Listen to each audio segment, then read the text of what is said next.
Remember that guy to whom I said, "I don't even know your name, but I think I should"? Turns out, I was right.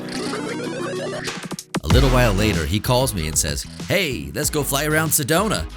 Okay, twist my arm. See, the paramotor community is really cool. It's not hard to find others who have the same flying style as you, so you can find buddies to mess around with on long flights or low flights, overnights, deep in the canyons, or even dragging a foot pretty much wherever possible. So, without further ado, enjoy this quick little jam session through Sedona, Arizona.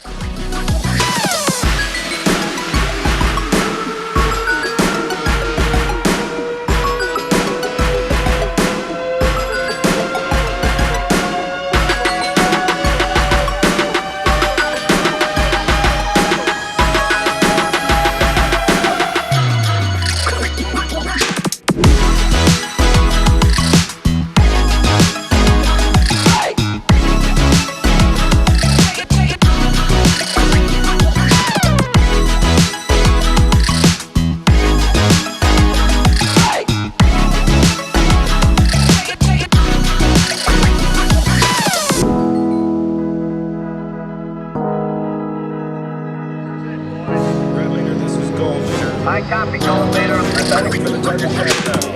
I copy, Gold Leader. Movement of position. Take off for him. Mark down. Locked in.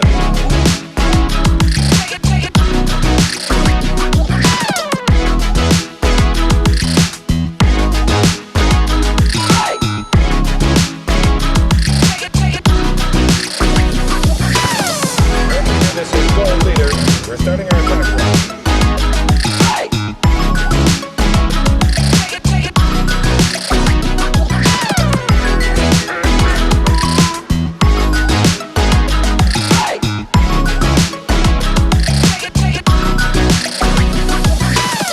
I know most of my followers are probably paramotor pilots, so I'll share my chasecam setup at the end of the video. We actually got 2 flights in here, and my GoPro battery was dead a little over an hour into each flight, so some of the best shots weren't captured. Total bummer, but I thought I'd still share what I got.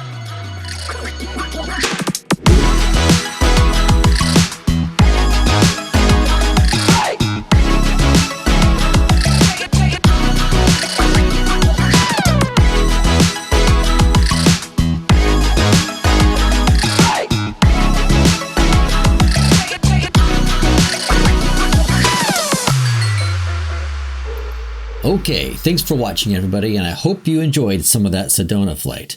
As I said before, I will be showing you some of the setup I have, so let's do this. What I have here is my chasecam from PPG Smoke. I really like it. It does a really good job. It's easy to assemble, and I like to support them basically because they're coming out with new products, very innovative and at much more affordable pricing. So hats off to those guys. Anyway, so let's go through some of the setup here. So I made a couple of modifications to the setup, and I'll show you what I did and maybe why I did it. First, to start out with, I extended the normal line, which you see here in blue, and extended to maybe 16 inches or so, 15, 16 inches on it. Tied it off with a little bit of extra room to expand or contract.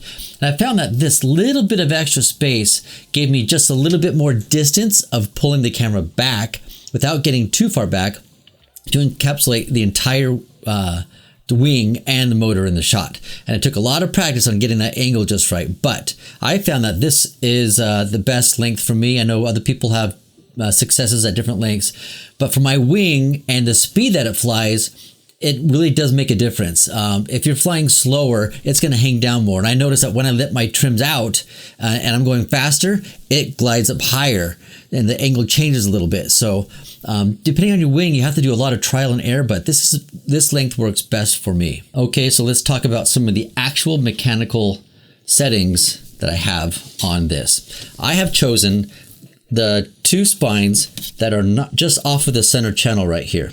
And I do that to the front hole to try to create more of the weight on the bottom side, because if you mount it perfectly on the sides, it's too perfectly balanced so that any little bit of turbulence or prop wash that comes through, I got a little bit too much of this action and I didn't like it. In addition to that, I have the GoPro mounted underslung as well. As you can see here, it is upside down. And by doing so, it stays a little bit heavier on the bottom side. When it was right side up, it kind of popped up right here and it was less aerodynamic, and it just added too much top weight to it, which I didn't want happening. So I wanted it kind of weighted to one side so that it would want to be more consistent in its angle. A little bit less this, a little bit less this, and moving all around for that matter. One of the last things that I did to modify this setup is that I don't have that black twisty knob that you get on all the other GoPros, like this one that you have here on the casing.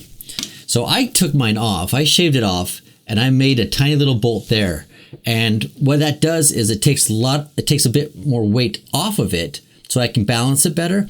When the wing comes up and it kind of bobbles around a little bit before it settles into its place, is I've had this line hook around that knob before, and the entire flight was skewed because it's caught up like this. So this has alleviated a lot of that problem. I just had to find the right angle and then just lock it down, and pretty much I never take it off after that. So as for the settings, I like to shoot in 4K, either 24 or 30p in super view. And the reason why is because I get a lot more of the full wing and the pilot in the shot. As opposed to just wide, sometimes you get closer cropping out, and it's like shooting somebody and you're cropping off just the top of their head. It just irks me in a weird way. So I like to have the full frame in the shot of the Paramotor pilot. I have done experiments at times where I've gone to linear mode and intentionally pointed the camera at me, at the motor itself, where you don't see any wing at all. And it actually was surprisingly awesome. One last suggestion that I learned was that not to put this, after I clip into maybe my C line in the middle and the back, is not to put this by the wing. I set it up close up behind me, like right on my heels, so that when the wing comes up, it starts pulling up all this slack. So the wing is already up, then it only has to lift this and pull this up just a little bit. If you put this back by the wing comes up and you're already way forward on your takeoff. This thing has to go through a big boom. It kind of launches it up like a little slingshot, shoots up in the air and does a couple little weird things, and wherever it settles, better hope it's pointing straight. So I like to put this up against my heels, as close up forward as I can, so the wing comes up and then it's just a bare little bit of a lift off after that and a go. So thanks for watching. I hope you learned and maybe picked up a thing or two.